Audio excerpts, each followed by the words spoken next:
মানির রাহিম। শুরুতেই আমি কৃতজ্ঞতা জ্ঞাপন করছি আমার ওই সকল স্টুডেন্টদের প্রতি যারা তাদের কমেন্টের মাধ্যমে আমাকে ইন্সপায়ার্ড করে। সত্যি বলতে আপনাদের কমেন্টে ইন্সপায়ার্ড হয়েই আমি নতুনভাবে গবেষণা করি এবং নতুন নতুন বিষয় নিয়ে হাজির হতে পারি। ঠিক তেমনই আজকের যে টপিকটা এটাও একটু নতুন, একটু ডিফারেন্ট, কারণ এই ধরনের লেকচার আমি আসলে কোথাও পাইনি, ইউটিউবেও পাইনি, বা কোনো আইএলটিএস টিচারও এইভাবে আসলে কখনোই কোনো লেকচার তৈরি করেনি। তো আজকে যে টপিকটা নিয়ে কথা বলবো সেটা হচ্ছে যে গ্যাপ ফিলিং উইথ ক্লু, অথবা রিডিংয়ের filling the gap with clue. তো নর্মালি আমরা যত ক্লাস করেছি, আমি যত জায়গাতে শিখেছি, সবাই বলেছে গ্যাপ ফিলিং করবা উইথ ক্লু, সেটা প্যাসেজ থেকে হেল্প নিয়ে। বাট আমি দীর্ঘদিন যাবৎ আইএলটিএস পড়ানোর ফলে এবং এই বিষয়ে গবেষণার ফলে আমি আসলে নতুনভাবে যখন ভেবেছি, নতুনভাবে যখন অ্যানালাইসিস করেছি, তখন আমি দেখেছি যে আইএলটিএসের এই উইথ ক্লু সলভ করার ক্ষেত্রে আপনার আসলে প্যাসেজের খুব একটা সহযোগিতা নেওয়ার প্রয়োজন নেই, এবং প্যাসেজের সহযোগিতা না নিয়েও আপনি চমৎকারভাবে সলভ করতে পারেন। আমি জানি আপনারা অনেকে হয়তোবা বিশ্বাস করবেন না। যদি বিশ্বাস না করেন তাহলে আমার সাথে থাকুন, ইনশাল্লাহ আমরা সফলভাবে এটা শেষ করব। তো আজকে আমি যখন এই ভিডিওটা বা এই লেকচারটা করছি, আমি জানি এই লেকচারটা ইউটিউবের কোথাও এই সময়ে আসলে পাবেন না, এইভাবে কেউ হয়তোবা ভাবেওনি। কিন্তু আজ থেকে 6 মাস বা 1 বছর পরে আপনি যখন ইউটিউবে দেখবেন অনেকেই আমার এই লেকচার থেকে ইন্সপায়ার্ড হয়ে এই প্যাসেজে না গিয়েও কিভাবে উইথ ক্লু সলভ করা যায় সেই বিষয়টা নিয়ে অনেক লেকচার করেছে। সো এটা আমাকে সবসময় মোটিভেট করবে। সো যে কারণে আমি বলে থাকি যে আমার এই লেকচারগুলো শুধুমাত্র স্টুডেন্টদের জন্য না, শুধুমাত্র স্টুডেন্টদেরকেই হেল্প করবে না, বরং যারা আইএলটিএস পড়ায়, যারা আইএলটিএস নিয়ে কাজ করে, আমার বিশ্বাস তাদেরকেও কিছুটা হলেও হেল্প করবে। তো সত্যি বলতে এটা যদি কারো হেল্প করে, কারো যদি কাজে লাগে, আমি খুবই খুবই খুশি হব। আমার এই স্বল্প জ্ঞান, স্বল্প মেধা যদি আমি কারো জন্য উপকার করে, সেটা আমার জন্য একটা বিশাল প্রাপ্তি। তো আবার আমার সেই স্টুডেন্টগুলোকে আমি ধন্যবাদ জানিয়ে আমার লেকচারটা শুরু করছি। চলুন। ক্যামব্রিজের যে লেটেস্ট বইগুলো আছে, অর্থাৎ 10 থেকে 18, সামনে 19, 20, 21 আসবে, এগুলোর দিকে যদি আপনি ফলো করেন তাহলে আপনি দেখবেন যে আইএলটিএস রিডিংয়ে উইথ ক্লুটা কিন্তু আসেই। এটা কম্পালসারি মোটামুটি আসেই। এটা আসার মূলত 3টা কারণ। সেটা হচ্ছে যে গ্রামাটিক্যাল অ্যাকুরেসিটা আপনার কেমন, সেই বিষয়টা একটা জাজমেন্ট করতে পারা যায় এর মাধ্যমে। প্রেডিক্টিবিলিটি আপনার কেমন, আপনি কিভাবে অ্যান্সারগুলো ধরতে পারেন কত দ্রুত, কিভাবে কোথায় অ্যান্সার কি বসবে সেই বিষয়ে আপনার নলেজটা কেমন, এটা আপনি আহ, যাচাই করা যায় এর মাধ্যমে। এবং 3 নাম্বার যেটা, এটা আসলে স্টুডেন্টদের রিডিংয়ের যেমন ক্যাপাসিটিটা, আপনার ক্যাপাসিটিটা আপনাকে বাড়াবে, একই সাথে আপনার সময়টাও কিন্তু অনেক কম সময় এটা সলভ করা যায়। সো সব দিক দিয়ে বিবেচনায় এই উইথ ক্লুটা খুবই ইম্পর্টেন্ট আইএলটিএস রিডিংয়ে। তো আমার লেকচারগুলো, আমার এই চ্যানেলে যে লেকচারগুলো দেওয়া হয়, মূলত এটা প্রাইভেট ওরিয়েন্টেড লেকচার, অর্থাৎ খুব সুন্দরভাবে আমি চেষ্টা করি স্টুডেন্টদের বোঝাতে, যেন তাদের কাজে লাগে, সেটা যে লেভেলের স্টুডেন্টই হোক, প্রাথমিক, মধ্যম মানের বা খুব এক্সপার্ট, সবার জন্যই আসলে এই জন্য হেল্প হয় আমার বিশ্বাস। তো সত্যি বলতে আমরা শুরু করে দিতে পারি। আমি এটা নিয়েছি ক্যামব্রিজ 16 টেস্ট 2 থেকে। আমি প্রথমে আপনাদের চেষ্টা করব যে গ্যাপ ফিলিংটা আছে উইথ ক্লু, সেটা বাংলায় একটু বুঝিয়ে দিতে। যদি আপনি বাংলায় বুঝতে পারেন, তারপরে আমরা ইংলিশে চলে যাব, এবং তারপরে টুইস্টগুলো ধীরে ধীরে আমাদের সামনে রিভিল করবে, হ্যাঁ, কিভাবে আমরা আসলে অ্যান্সার করতে পারি, কোন কোন ওয়ে আছে, কোন কোন টিপস আছে, আমরা সবই আস্তে আস্তে শিখব। তো সত্যি যদি আপনার শেখার আগ্রহ থাকে বা ইচ্ছা থাকে, তাহলে আপনি আমার সাথে এই জার্নিতে অংশগ্রহণ করতে পারেন। নিরাশ করব না ইনশাল্লাহ আমি। শুরুতেই ক্যামব্রিজ 16 টেস্ট 2-এ এই উইথ ক্লুটা এসেছে। এটা টাইটেলটা আমরা দেখব, অণুজীবের প্রতি আমাদের আরও বেশি সহনশীল হওয়া উচিত। অণুজীব বলতে মূলত বোঝায় যেগুলো খালি চোখে আমরা দেখি না, নর্মাল সেন্সে খুব ক্ষুদ্র আকৃতির, সেগুলোকে আসলে আমরা অণুজীব বলতে পারি।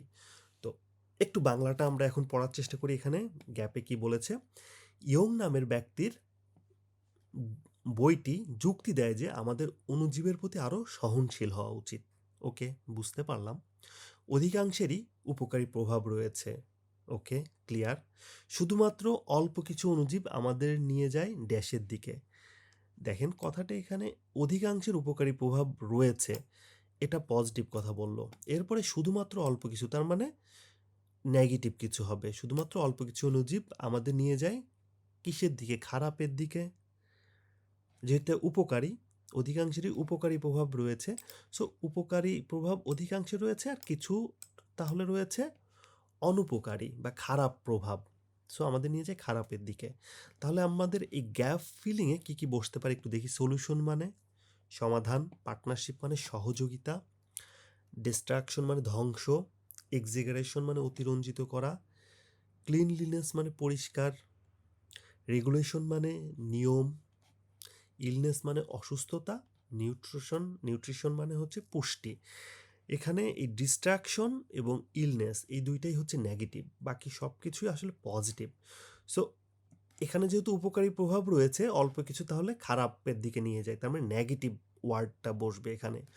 সো ধ্বংসের দিকে নিয়ে যায় নাকি অসুস্থতার দিকে নিয়ে যায়? দেখেন অণুজীব অনেক ক্ষুদ্র এবং অণুজীব দ্বারা ধ্বংস হয় এই ধরনের কথাটা আমরা আসলে খুব একটা শুনি না। অণুজীবের কারণে আসলে আমার ছোটোখাটো অসুখ বিসুখ হতে পারে, ভাইরাস, ইনফ্লুয়েঞ্জা এই টাইপের যে অসুখ বিসুখ হয় সেগুলো। সো আমাদের অসুখ বিসুখের দিকে এটা নিয়ে যেতে পারে। সেই সেন্সে আমার মনে হয় যে এই জায়গাটাতে আমরা ইজিলি বুঝতে পারছি নেগেটিভ এই দুইটা যেহেতু আছে, পজিটিভ নেগেটিভ আলাদা করার পরে আমরা পেয়েছি, সো এর মধ্যে ইলনেসটা হতে পারে। আমার মনে হয় আপনারাও আমার সাথে একমত হবেন। এরপরে যদি আমি আরেকটু পড়ি, এবং যদিও অণুজীবগুলিকে বন্ধু হিসাবে ভাবা বিভ্রান্তিকর, অর্থাৎ আমরা বন্ধু হিসাবে ভাববো না, তবুও আমাদের তাদের শত্রু হিসেবে ভাবা বন্ধ করা উচিত। অর্থাৎ আমরা তাদেরকে শত্রু হিসাবেও ভাববো না।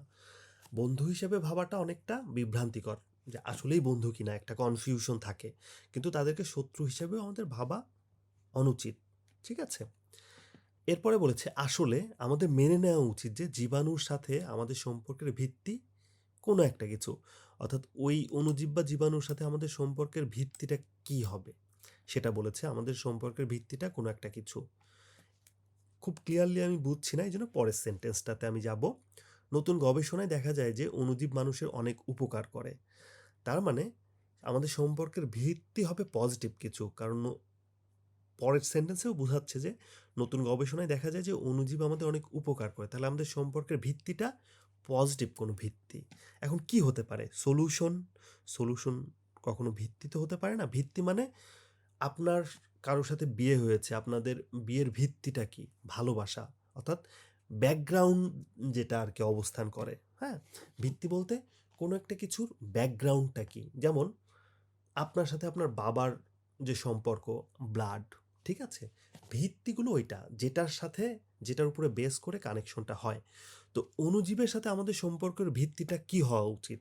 সলিউশন সেই ক্ষেত্রে হবে না ভিত্তি, পরিষ্কার পরিচ্ছন্নতাও ভিত্তি হবে না, এমন একটা কিছু যেটা দুইটাতেই কমন।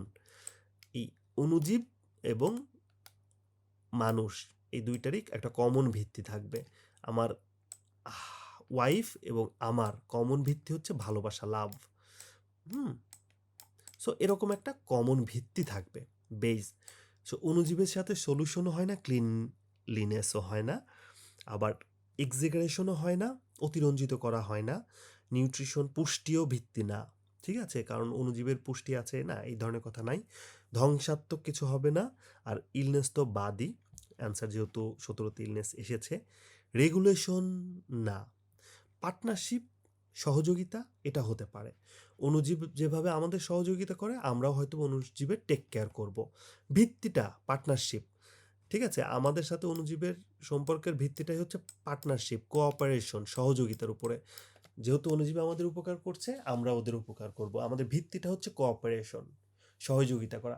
দেখেন ক্রিকেট খেলায় দেখি 11 জনের টিম খেলে, 11 জনের টিমে প্রত্যেকেই কিন্তু বলার যখন বল করে তখন ফিল্ডার কিন্তু রান সেভ করে, তার মানে ওই ফিল্ডার আর ওই বলারের মধ্যে সম্পর্ক হচ্ছে সহযোগিতার, কারণ দুইজনেরই প্রাইম উদ্দেশ্য হচ্ছে জয় লাভ করা।